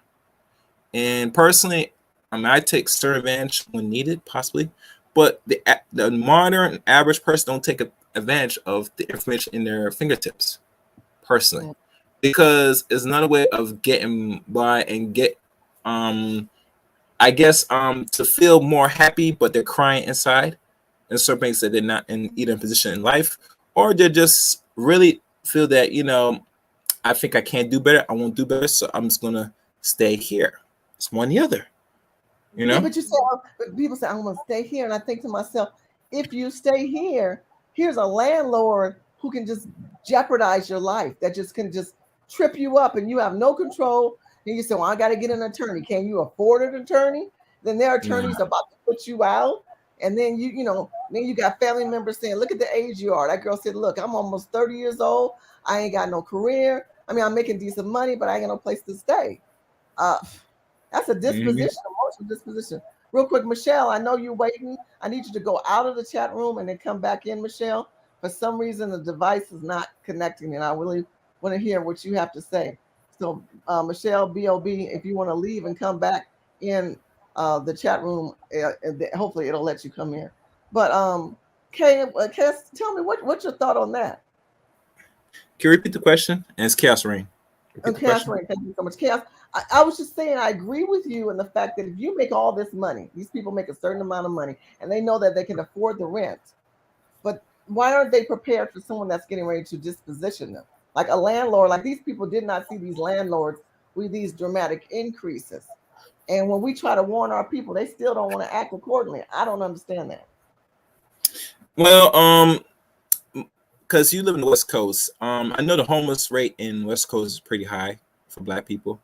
And one of the few things living over there, besides living on the streets, which, it's not a good idea, but it's not a question, it could be even worse than people live in like the East Coast or lower parts where we have seasons.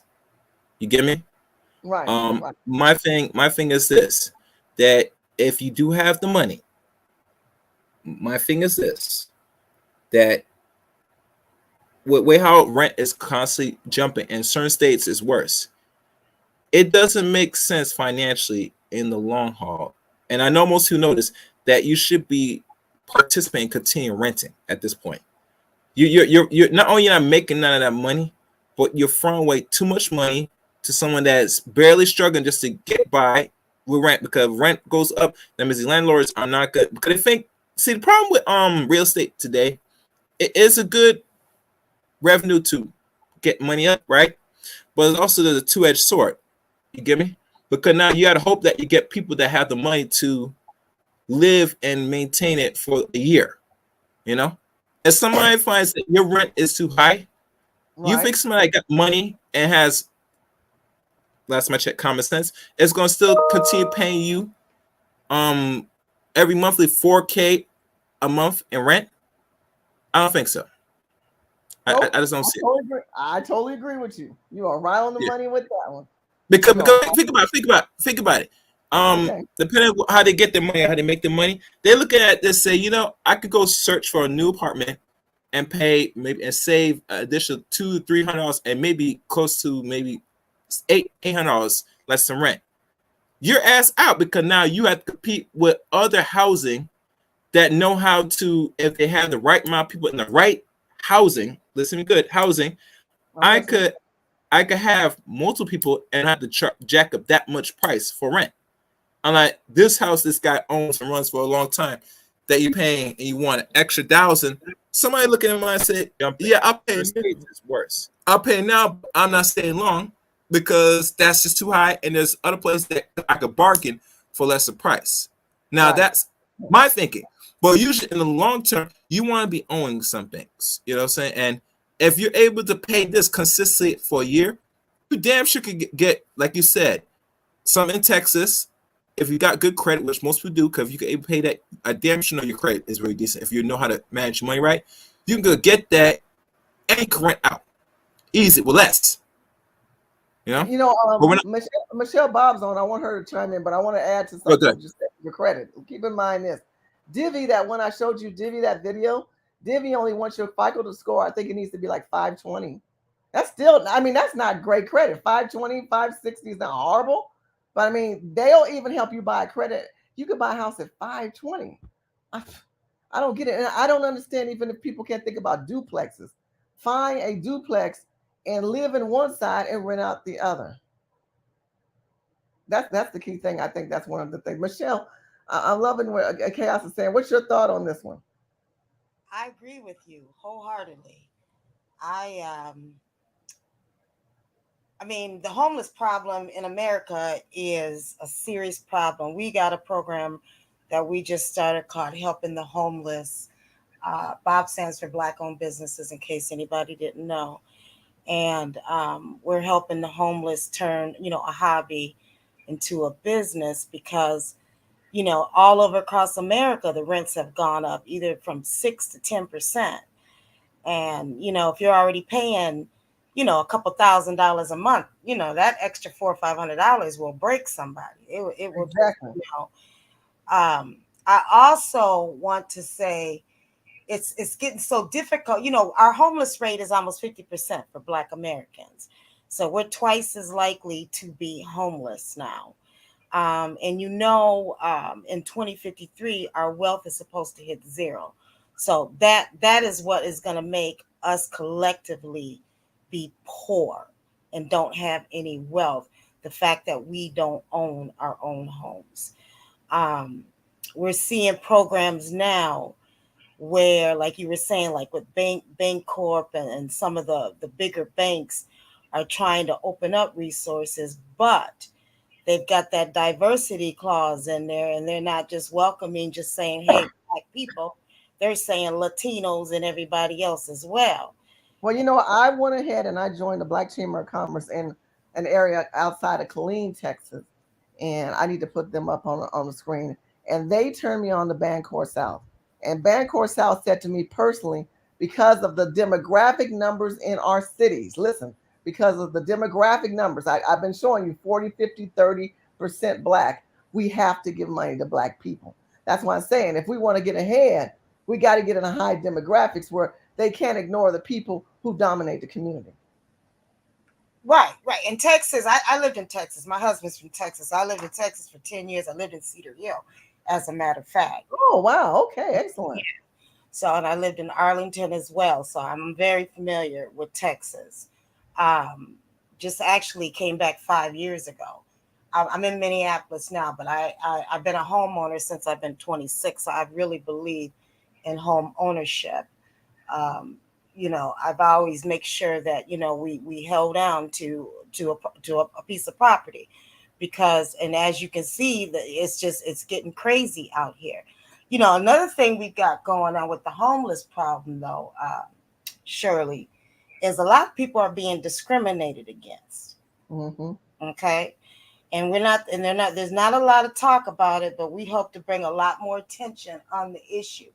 So, just like in the 70s when they had to pass the fair housing laws, well, you have it now where, people, they're making decent money. They work for major companies, but they may have some kind of bill, outstanding cable bill or something from 5-10 years ago, and they're being denied.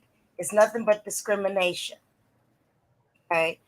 And so it's a serious problem. I say to anybody,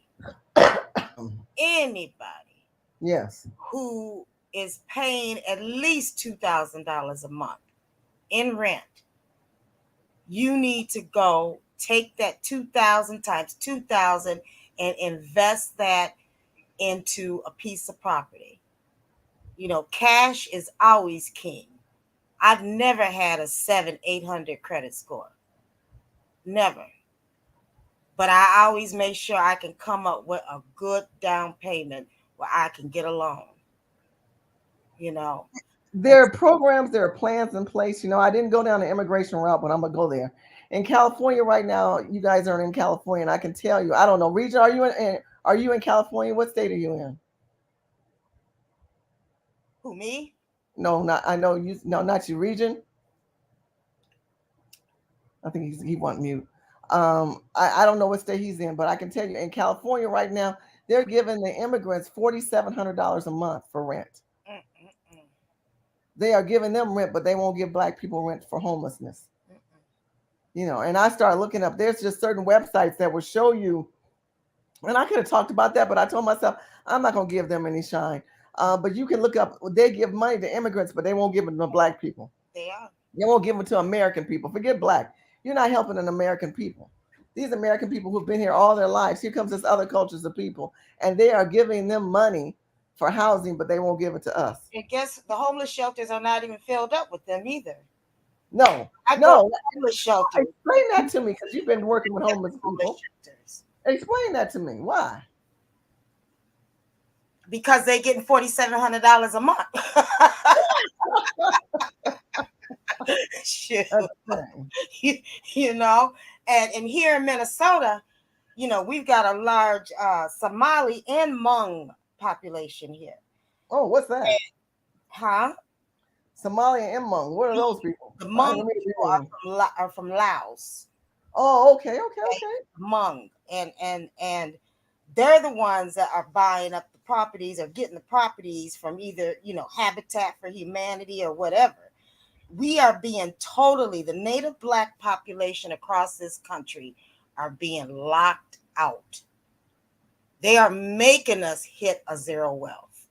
And it's so sad to sit back and see this happen. And so like I said, we started a program and we are encouraging people to just buy. I don't care if your house is up, girl. I don't care if it's leaning to one side. It's your property. What is the name of your website? So I can look that up. BobRewardsClub.com. Oh, Club. You can go there by .com too, but BobRewards.club, COUB. Okay. Is our website. What made you start this club?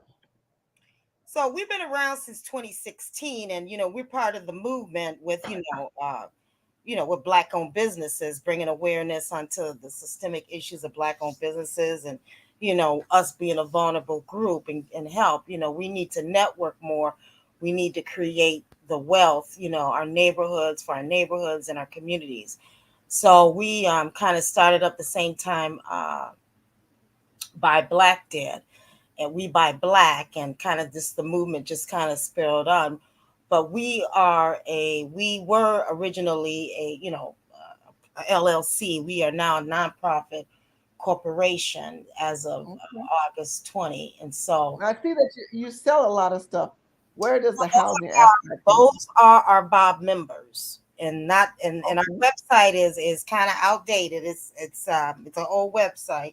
We're calling it, but it is what we're doing now is, in fact, we want to come to California, just to let you know, we bought a domain. Hey, welcome to What the Problem Is. Sorry about that. I'm on the website and your video popped up. Go ahead. You said you're going to be in Los Angeles. So we're doing events with the platform, bringing out we bring out the politicians, discuss the issues, and every city has its own set of issues. So we're doing, if you go look, we've got a couple other websites, MLKnow2022.com, and then like JuneteenthMinnesota.com. And so what we're doing is traveling, and we plan to get to LA next year in November, because we bought a domain Black Friday LA. Have you been to LA before? Huh? Have you been to LA?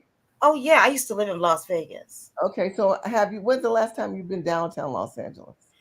Oh, and I know it's pitiful. Don't tell me. It's been about maybe 4 years since I've been to LA.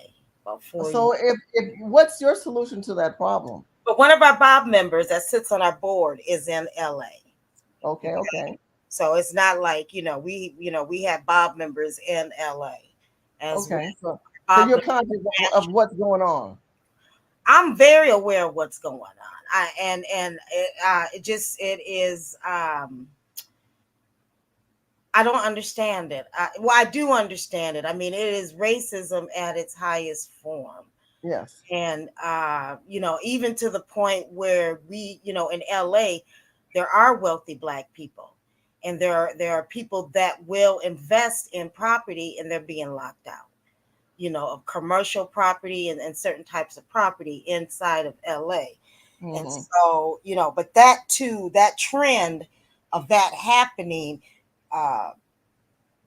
is starting to happen to other parts of the country as well, where Blacks are being locked out, even when they have the investment dollars, Yeah, but what doesn't make sense to me is you continue to say we need more people in this country, and we still have the people that we don't take care of already. And what I want people to understand from this video is that you might be on that edge. You notice how we walked, if you came in earlier, Michelle, did you see how they were talking about in that New York video, you have to be 40 to 80 times to qualify? That part is crazy. Region, are you still there? I know you're on mute. Are you still there, Region? Because I want to pull some thoughts that you said earlier back into the platform. Are you there? He's there, but he's on mute. Let me show you guys real quick this couple of these photos of LA. LA has not gotten better, and those who've been following me, you guys know I've been doing YouTube videos on downtown LA for a long time, but it's not getting better. Like that girl says, "Oh, I wish for it to stabilize. I want it to stabilize." Well, this is not stabilization, people. This is almost like a pandemic. You know, this is what I know. My girlfriend Angela, shout out to her. You guys should call it. I'm gonna definitely put her stuff out there so you can see it. But they are continuing. Let me go. I hate when they do this. They are continuing showing you how homeless people in California are real, and they know that they're intense. But you rather give the money to immigrants, you rather give the money to illegals, and this is okay for you, and this doesn't bother you. I mean, BBC. Now this is British. They know what's going on in California. Everybody knows what's going on in California, but they don't have a solution. And we're supposed to sit back and do nothing. California, though, is what I'm saying. It's No.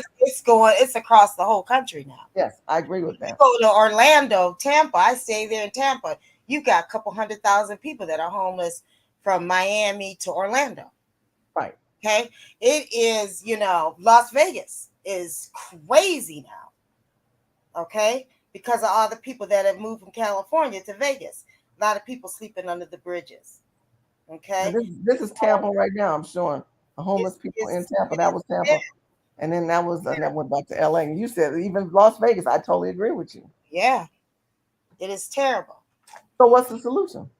We know homeless is everywhere. I don't think running necessarily from, where your family is and your loved ones is the solution unless you really have that opportunity. I think as a group of people collectively, we have got to seriously fight this issue of the right to have a home.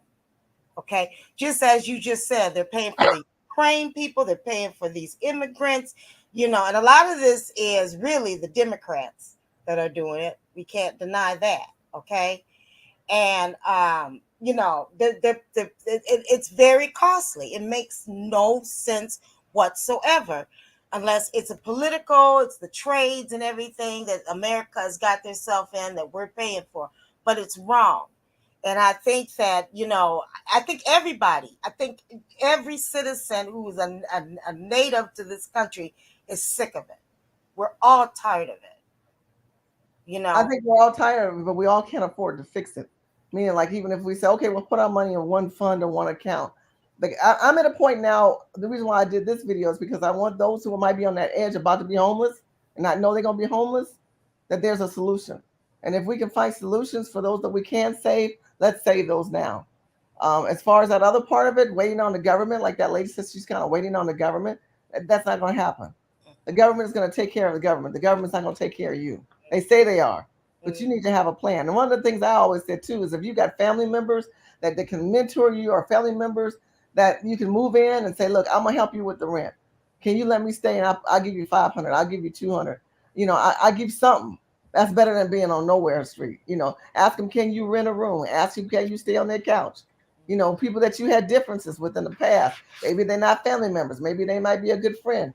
You've got to find ways to find kindred spirits, people who want to see you excel. Here's a lady right here. Michelle's coming up with Bob. Make sure you go to Bob Rewards. I appreciate you coming on, Michelle, and sharing that you are trying to find a solution. Even with me, with Cal Texas Homes. You don't have to move to Texas. That's just the name of the website. Mm-hmm. You can move any other state, but you need to realize that we're living in times that you are displaced. People around you are displaced. And you need to make sure you comment. Maybe a coworker you work with. I interviewed a girl. She was working at Starbucks and she was homeless. Some of the people you work with are homeless right now. You don't even know it. Matter of fact, Shirley, remember there was one article popping out talking about teachers should live next to the students' parents' house. You heard about that one? No, tell me. Yeah, there was some floating around. Because teachers, they don't make much money anyway. I don't know if this is in the West Coast. Some said that if the teachers can't what do you call it, shack up, because they can't keep up with their rents. Oh man, you mean teachers can't afford yes. to live? Yeah, there was some in the schools is trying to reach out to any parents that volunteer to have a teacher, you know.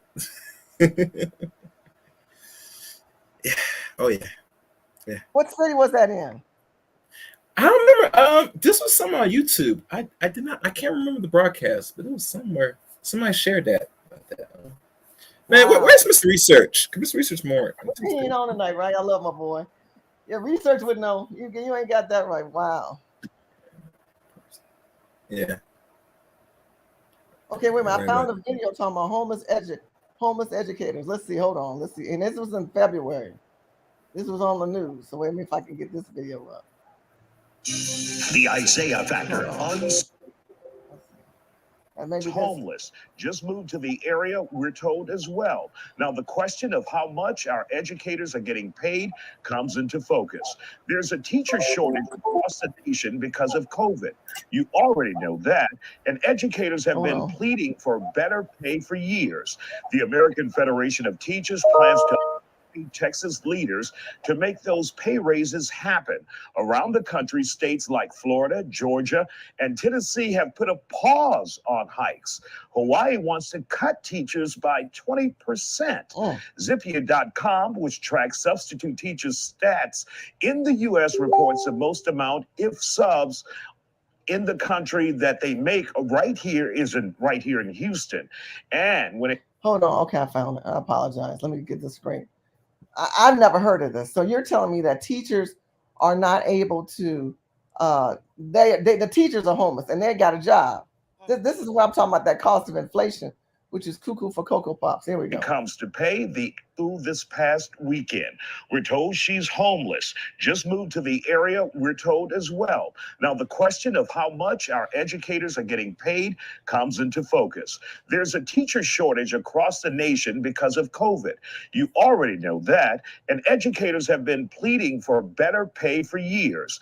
The American Federation of Teachers plans to lobby Texas leaders to make those pay raises happen. Around the country, states like Florida, Georgia, and Tennessee have put a pause on hikes. Hawaii wants to cut teachers by 20%.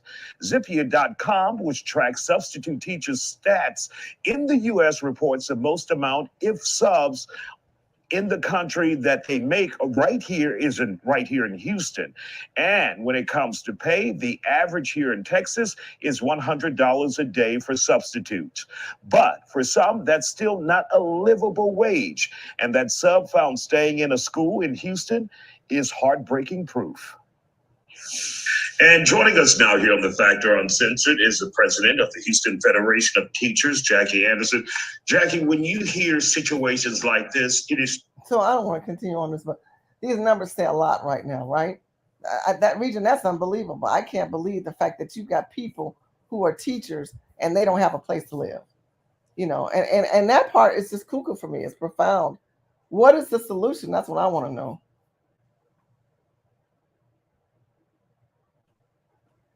Ooh, hold on. What is going on? Yeah, in my opinion, Shirley, I see there's no solutions. Some people want to make some trade-offs because if they gave the solution, we would be in the predicament we're in now. Well, that's true. But in the New York video, they said that they have an increase of fixed salaries of 3%. If your salary is not increasing by 3%, then what? You better shack up. You said shack up. You're so silly. You better shack up, man. Is that reality? That is a reality, right? Not for some, personally. How so not? How not? Yeah, because if you don't got the money, not one for women, they might have it easy to get somewhere housing. Can't speak for a dude.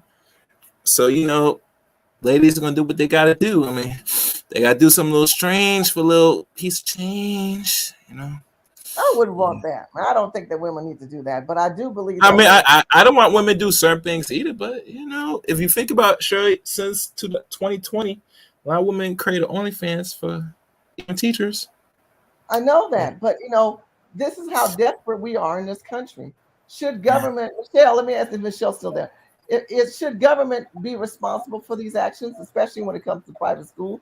are public school teachers. In terms of what? Providing As housing? per- yeah, providing housing. I mean, it's so bad now that the cost of living is so high. We should have housing provided. I mean, I think having housing is a right. Okay.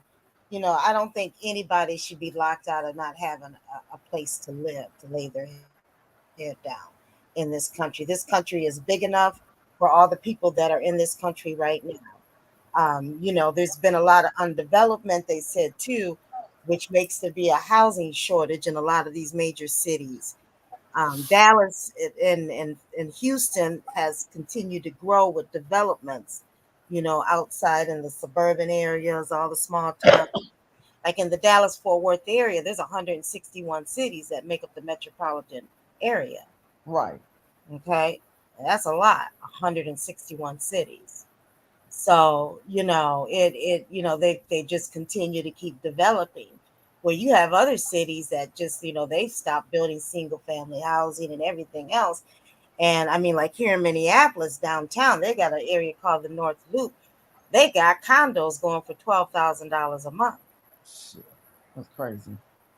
I'm talking about only 3 bedrooms. They got 1 bedrooms going for $6,000 a month. A 1 bedroom. Wow. Okay. Wow. That's how serious it is in this country going on right now. They are locking us out. So why would you continue to let all these immigrants in here with all this going on? Well, I think it's part of their political game. I mean, let's be for real. You know, like they say, you know, one, they think they're going to get the votes. 2, I think it has a lot to do with the trade agreements, a lot of the destroying of, you know, like Guatemala and some of these South American countries. I mean, there's been a lot of colonization. You know, that's just part of the white supremacy. And so a lot of stuff is catching up. You got to remember, too, the dollar is not as powerful. Okay. And so all of this stuff is hitting its head, but they're not talking about a lot of stuff. And so what's going on with a lot of the rents is it's a trickle down effect, because if you're a landlord and they raise your taxes on your property, you're forced to increase your rent. Right. No, I'm feeling you. Okay, so it's really you know, it's the government fought the fact that they increased the taxes. So yeah, it's the government right now that needs to resolve a lot of issues with the housing, from discrimination to the cost of everything. You know, I mean, it's and you know, and they want to, yeah, I hold them accountable. I hold them accountable. And that's how come you see all these encampments going up these houses. Even here, they had a fire today at one of the encampments off of the freeway. It's a new encampment. You know, some of these people are just saying, hey, I give up. I'm going to put up a tent or whatever, and I'm not going to deal with it no more. They're giving up to the point. They're so frustrated. And that's a sad thing. And that's a sad thing. That's really a sad thing. Well, I thank you too for coming on tonight. I won't keep the family on any longer. I appreciate you guys chiming in. I'll try to do videos here and there. Tonight's video was about shelter. Shelter. Michelle, I'm going to give you 30 seconds. Can you tell me? And then I'm going to go to Region, and then I'll close out. Michelle, what's the last thing you want to say? Give some good, positive words out to the people in this situation. What would you finally say in someone that's in this situation, and what should they do? I'm going to say, if you got a family member that has a low mortgage piece of property, even though it's in a neighborhood you don't want to live in, you hold on to that.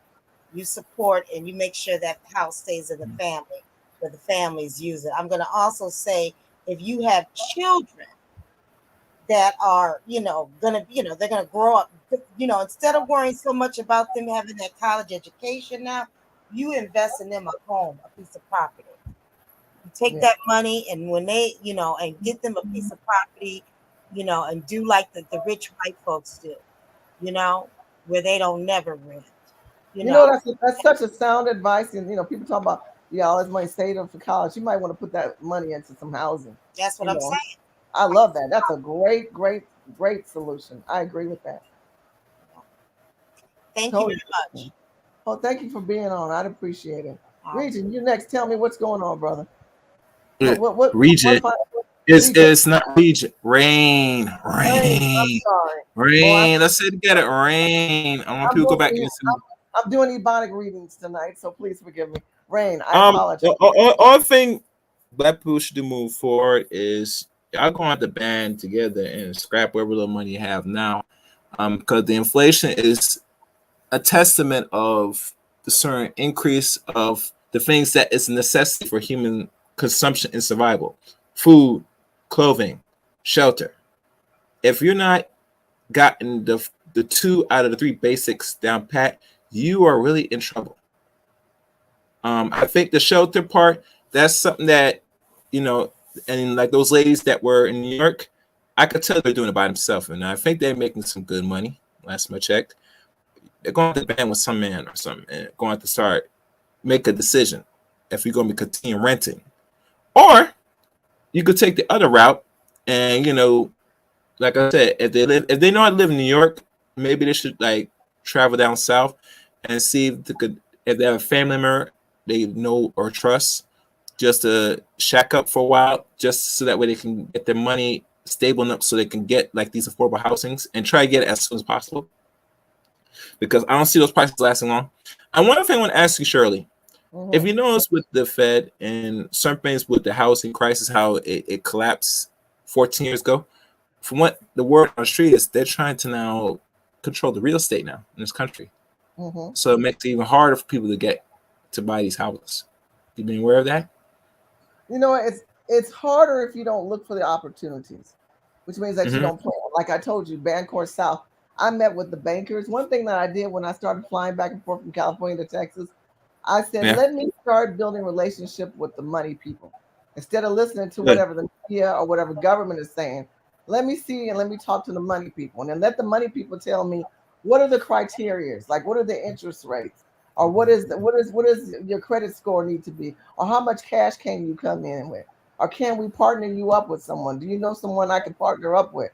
I learned that from that old school, talking to old school banking. Now in California, you have an issue, or some of these big states, you have Citibank, you have Wells Fargo, and you have these big metropolitan banks. But if you go to the smaller community banks, those community banks, there's some opportunities for you there. So I hear what you're saying as far as where the media and government is telling us where we're going, but your destination is controlled by you when you do your homework and start developing relationships with communities.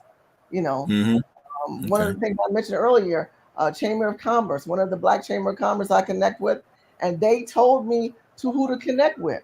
You guys got Chamber of Commerce in your states, but you're not taking advantage of those states. And you should tell them your situation. Look, I'm trying to buy. I'm African American. Do you see certain programs and plans for me? I think if you don't ask, you don't receive. That's what I believe. All right. That's the way to go, and that's my only advice. All right, I'm gonna go on. I Take care. appreciate you on. Hey, I look forward to having you come back on, and you and Michelle again. I appreciate your insight. It brings value, and it brings truth to what we've been talking about. So I appreciate that. All right, take care. Take care. All right, family, thank you so much for watching. Make sure you like, subscribe, and share this video. There's some other people on right now. Please go to Art Nouveau. He's live. I love Art. He has a lot to say. Make sure you also check out some of the other sisters and brothers who have been on my show, Angela and her show. I really want to encourage you guys to support each other. Let's continue to have conversations to move us forward. Today was about shelter. The next show I probably will talk about either will be food or water, because water is a shortage in this country, and you don't want to be in a state where you ain't got no water, because that's a whole nother conversation. But housing is definitely crucial. And number one, I love you. I appreciate you. Make sure you like, share. And again, thank you for Pam, and thank you for all you guys who have come in. I love you so much. Cheryl out of LA, I love you guys. If you're in LA, Beverly Ann Crawford's going to be at Crenshaw Christian Center. She's a wonderful minister of God. I would encourage you guys to go there. And I encourage us all to work together as a family of communicating things that can bring us value, take us to the next level. You cannot move to the next level unless you have an ideology of knowing where you want to be and how you want to be appreciated. But you have to realize you need to be around people of like-minded spirits, right? You need to say, I'm not around people that really don't agree with me. So I need to make some changes. Those changes start with you and those conversations and doing your research and your homework. Stay strong, keep your head up, and keep smiling. God bless you. Good night.